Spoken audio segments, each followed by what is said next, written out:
Dans les animés ou dans les films issus de l'adaptation japonaise, on a pris l'habitude de voir des collégiens et des lycéens dans une ambiance de classe. Mais finalement, on a rarement l'occasion de voir à quoi ressemble vraiment l'école au Japon.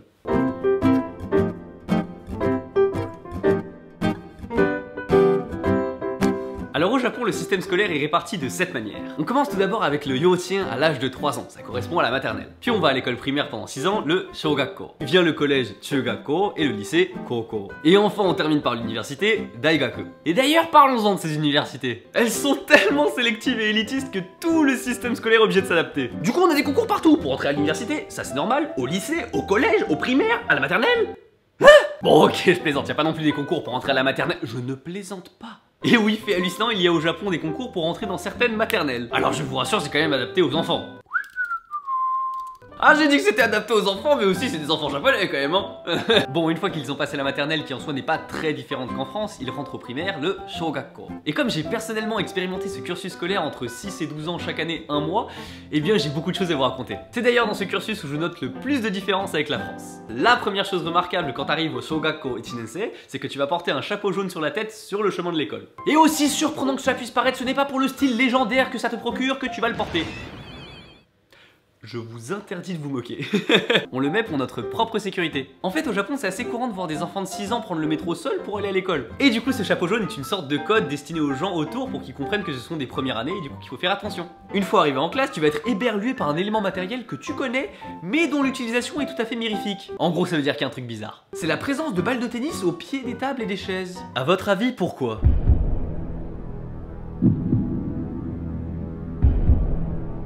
La bonne réponse c'était juste pour ne pas faire de bruit, mais t'imagines un peu le bordel que ce serait en France ?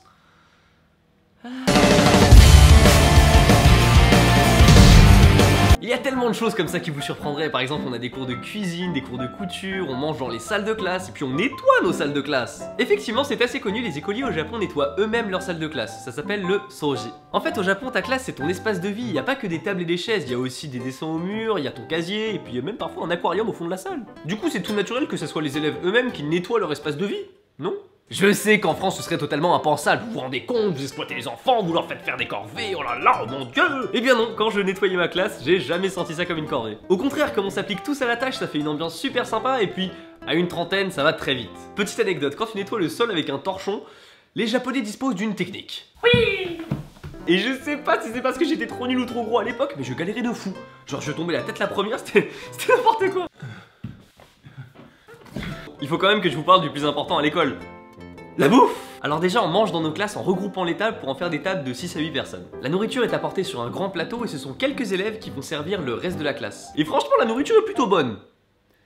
Mais ils ont un plat! C'est une sorte de viande hachée déconfite sur du pain sec, non. Après pour ce qui est des cours c'est assez similaire à ce qu'on a en France, mais l'originalité elle vient justement après les cours. Il y a au Japon des activités appelées Bukatsudo et même si c'est pas des cours, ça fait partie intégrante de la vie scolaire. Chaque élève fait partie d'un club, club de manga, club de cuisine, club de jardinerie. Il y en a même qui s'occupent d'animaux au sein de l'école comme des lapins ou des tortues. D'ailleurs ça m'a toujours surpris de me dire qu'il y avait des tortues dans la cour de récré. Ah je m'amusais bien avec elles quand j'étais petit. T'avais pas d'amis, hein, c'est ça? Pour parler plus sérieusement, l'école au Japon met l'accent sur l'égalité entre tous les élèves. On pense souvent au port de l'uniforme au collège et au lycée, mais il y a plein d'autres petites règles. Par exemple, on ne doit pas parler de ses notes au contrôle et on ne doit pas porter d'accessoires permettant de se distinguer des autres. Je pense que tu l'auras compris, mais les Japonais ils aiment bien tout encadrer. Mais parfois, ça va trop loin. Pour la petite histoire. L'année de mes 11 ans en août, mon école au Japon organisait un voyage de 3 jours à Nikko. Une semaine avant le départ, j'ai reçu une fiche de santé que je devais compléter chaque jour. Pour l'instant, ça va. Ils veulent juste vérifier que t'es bien en forme pour ne pas avoir de soucis durant le voyage. Attends. Sur cette fiche, tu devais noter ta température, ton poids au matin, enfin... Mais aussi... le nombre de fois où tu allais chier par jour. Il y a vraiment un mec qui peut te refuser le voyage sur ce critère. Mais heureusement qu'il ne divulgue pas ces informations à tout le monde, parce que sinon tu te fais charrier tout le reste de l'année. En parlant d'année scolaire, au Japon elle commence en avril. Là tu te dis pourquoi pas, mais est-ce que tu saisis vraiment l'importance de cette information? Des devoirs pendant les grandes vacances. Oui. Et attention, c'est pas que 2 ou 3 exos, hein.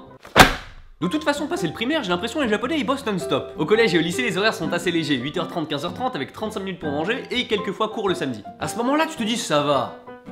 La chose qu'on a tendance à oublier, c'est que la plupart des élèves, pour ne pas dire tous, prennent des cours en plus, qui s'appellent Zheke. Et ces cours peuvent se terminer très tard, mais genre vraiment très tard, 22h quoi. Et attention, ne vous dites pas que c'est que pour les élèves en difficulté, non, c'est vraiment pour tous les élèves. Même le premier de la classe, et j'ai envie de te dire, surtout le premier de la classe. Tout faire pour avoir de meilleurs résultats, pour avoir le meilleur lycée, pour avoir la meilleure université. Il y a une forte conviction au Japon qui est qu'on peut combler le manque de talent par l'effort. Et je trouve ça très bien.